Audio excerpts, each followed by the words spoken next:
everybody. I just have to tell you, I am so excited to be here.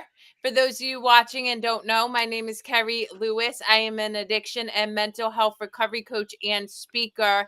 And I am coming at you today with our first ever show with Yankov, who I'm going to let you introduce yourself.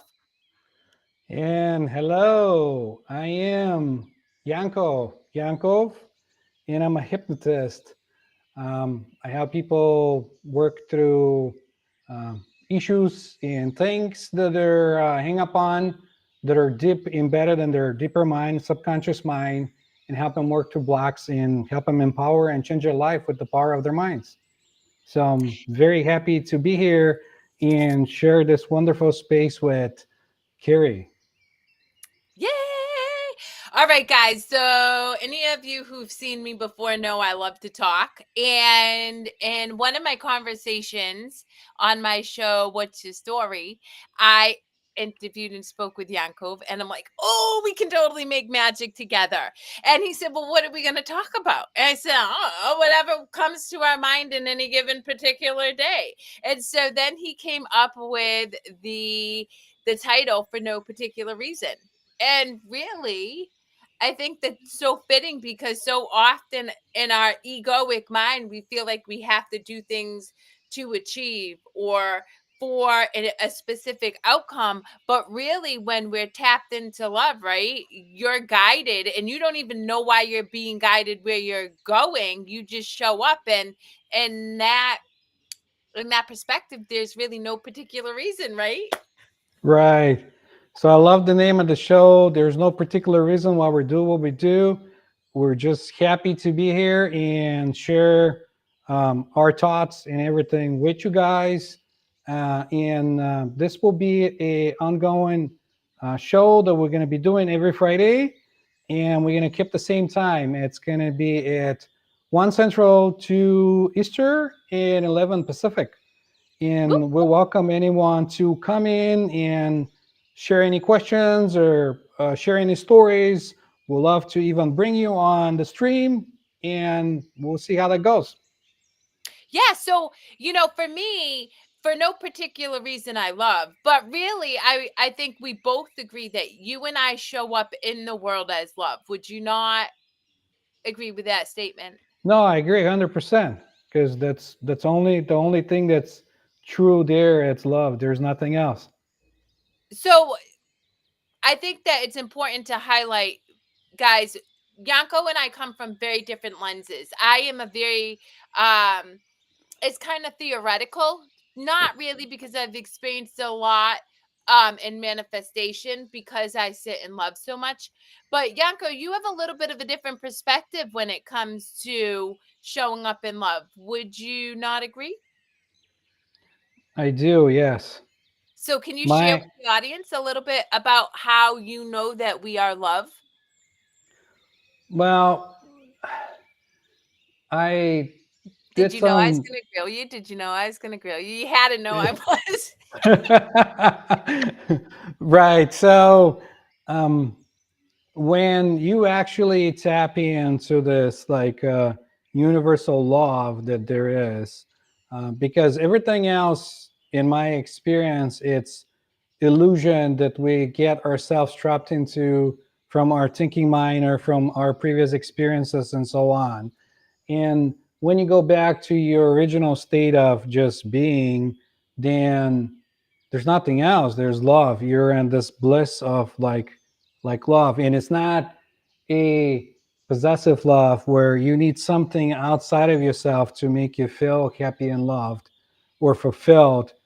You're just that in your own way. There's nothing that you go to search for because you have everything within yourself. Mhm. So what do you so for those who are watching and listening and are like, what does that mean? Um, what does that mean to like bring in your past experience or recreate or just be in this moment? I have a very strong understanding, but I remember doing the work and God, I remember sitting in meditation and listening to Eckhart Tolle. He's a great example of just be in the now. And I'm like, what in the hell is this man talking about? I don't even know what he's talking about. Where else am I? Can you elaborate? Sure. Yeah. So I like to think that when we come to this lifetime, we become like a clean slate, and we don't know anything about ourselves. And our parents give us our names, and they teach us how to speak a particular language, and tell us that we're from particular country. And so from right from the get-go, we're starting to get programmed and integrated in the world is an individual small portion of a consciousness.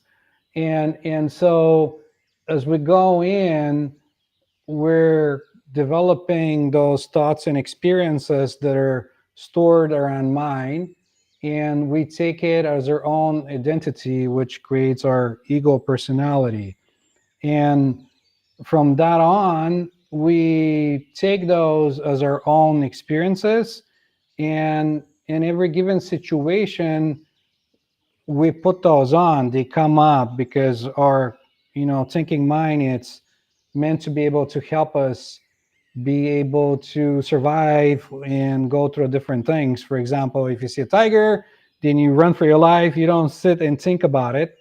And I'm going to go a little deeper on that. It's not a short answer. Um, so when we have those play on our life, we always think based on our memories and situation how to proceed in the future, and we're not actually in the situation. We take it as something colored by our previous experiences, and the way we react, it's based on our previous experiences. So a lot of the time we're not actually present. We're kind of in a way daydream, trying to predict the future and go based on our past experiences, thinking that okay, um, maybe this is what's going to happen in the future for me and all that, or I want to be rich or happy, or maybe find my soulmate, or different things that we're going through. um, and so we're missing the moment. We're not actually aware of what's going on because our concentration goes into either trying to predict the future or living from past fears and experiences, and not allowing ourselves to make any new experiences or experience reality as is. Does that Yeah. make sense the way I'm explaining it? Yeah. So, I'll give you an example. And this is like with people I work with, right? So if I'm working with a couple and one person keeps saying, well, the other person always shows up this way, so I know that they're going to show up like this the whole time, so what's the point, right? They're stuck in an old experience with that person, which then creates the similar and same experience in the future because they're bringing their past into their future, right? And so that's where the great spiritual teachers and really um anybody who talks about being present in the now will tell you, rather than having an expectation or judge anything, really work to just get curious about how you're feeling right now, how Right, your body feels, what noises are right, going on, what Yanko looks like in this moment. Because if you can do that, your mind isn't over here and it's not over there. You're right. You're right, in this experience that's unfolding, and there isn't a clear um path. It just is, which is why we can't really say we know where our conversations are going, because if we're right here, then right. we Where have is it no going to particular go? reason not to just be here. Right, exactly. Yeah, exactly. And Which that's can not the sound only so thing. confusing, right? I can see what I think about me 10 years ago and being so frustrated. I don't even know why I was able to stay the path of studying spirituality, because it was so I just remember being so pissed off all the time, like, this is bananas. But eventually, slowly I was able to grapple it. But for anybody who's like, what in the God's name are they talking about? We get you. I understand. And I don't expect you to to totally comprehend what Yanko and I are saying, what I would encourage you to do is, can you stop in this moment and take in the scent that is around you? Can you listen to the vocal inflections as I talk? And if you can do that, that's all you have to worry about. You're now not thinking and you're just being. Exactly. And I want to bring something else out too. It's not only our thoughts that are coloring our day-to-day experiences, it's also our feelings that are affecting a lot of our day-to-day operation, because everyone wants to feel good and full and complete. And we're always moved from this feeling of, now I want to be this way, into I want to be this way instead, feeling loved or feeling complete instead of feeling angry. I want to feel relaxed or whatever. But the way our system it's wired, it's wired in a way that emotions always override logic. So, and this is kind of a primordial thing that it's built in every human, where if there's a danger, everything turns off and you run for your life. So critical thinking never works when you're emotional in a way. So if you're in a situation when you're angry, you might go on and on and on, or if you're scared or hurt, because you're working out of this place of emotion which is sitting on. And once that moves on and you get in a state of maybe calm or relaxed or um, way of different type of emotion that you experience in that very moment, then you go back and you say, well, why did I did what I did? That makes no sense, because it really doesn't, because your critical thinking turns off in that very moment. Yeah, I tell people all the time, right? Because when I'm working with people who are steeped in addiction, where they're operating from deep emotion. And so think about a fight you have with a significant other. You guys both got your we're already operating from a heightened nervous system because we are in information overload. So most people don't have enough of a routine in place to start with your nervous system calm down. So you're already heightened right off the rip, most people. Okay. Then you add all this information and then you add this argument you have with a loved one. Now, both of you guys' emotional responses are triggered. You get into this scuffle verbally. The next morning you wake up and one person says, well, you said this to me, and the other person's like, no, I didn't. And this person's like, yes, you did say this to me, and the other person's, no, I didn't. The reality is that person who said the thing really doesn't remember saying the thing. And that's where I tell people, it's not that they're lying to you. When you aren't thinking logically, you're not thinking. And so Right. is shooting off out of your mouth that you really literally the next day don't remember saying, which is why I teach a lot about communicating and learning about yourself and how you respond physically and emotionally, so that you can recognize when you may start to heighten an emotion and walk away before you say something that the next day you don't remember and might feel the need to regret, which you and I on another show can go into why regret is a waste of time, but we won't go there today. Wonderful. Yes. Yes. So, yeah, a lot of the times when you're in the state of like heightened emotion, you're kind of like you're not really thinking clear, and it usually takes a little bit of time to be aware of your emotions and thoughts and other things, because once you're in that pattern where your brain creates the pathways, it's always easier for your brain to take the shorter pathway to whatever memory or experience you had, because you've done it so many times and that feels familiar, and that kind of feels like something you can just reach out to real quick and get whatever resolved. Like if Like for example, you're uncomfortable, you either or you, if you're in a situation, you either fight, or you either freeze, or you run for your life. Like you get those three options to go through with the emotions. And so it's it doesn't really help to beat yourself up after everything happens with an emotion or anything, because when first thing that everyone can do, it's get to be aware of their emotions and their thoughts. Because like if you're just running in like autopilot all the time, I call it autopilot. Like some people think that that's their just regular way of being.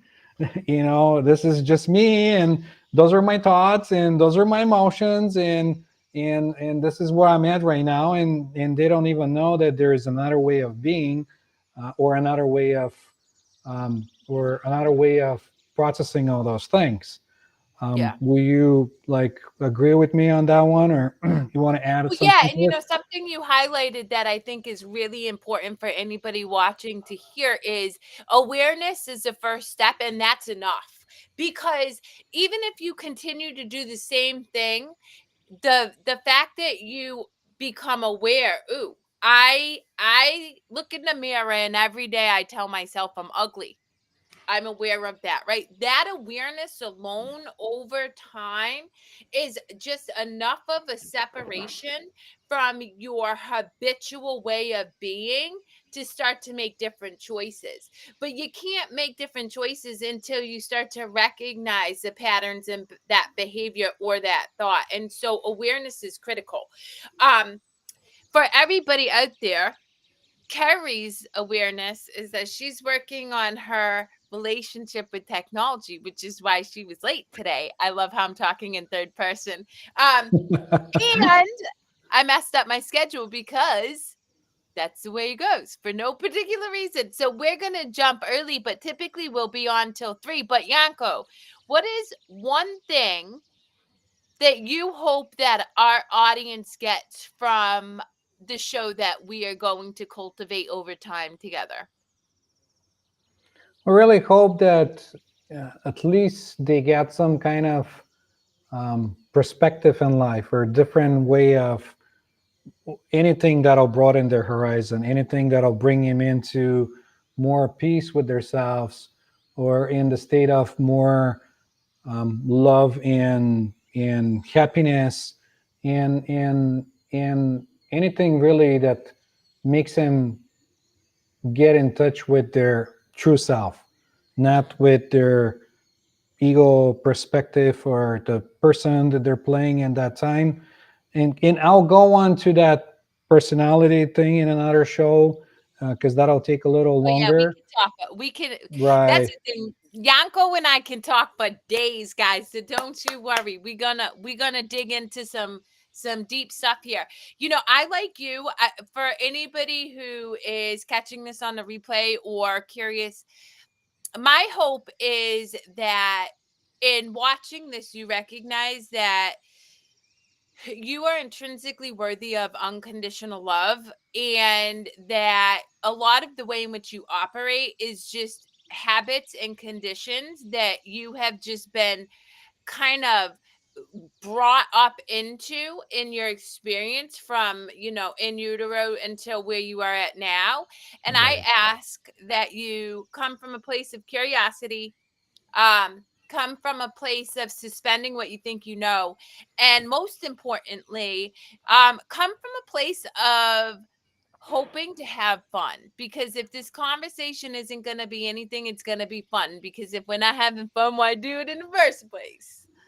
Exactly. And I'll encourage anybody to comment, share, like, Yes. resend. And because we're doing this live, we're here to help you, and you can jump in and ask questions, and we'll be really happy to bring you on, share your questions, share our thoughts on it, um, on your questions, and even share stories, and see how that goes. Yeah, I love it.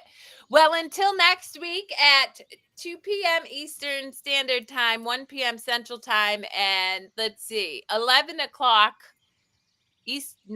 West Coast time. We will be back again, and I look forward to hearing from you guys what you want us to talk about. Bye, guys. Bye.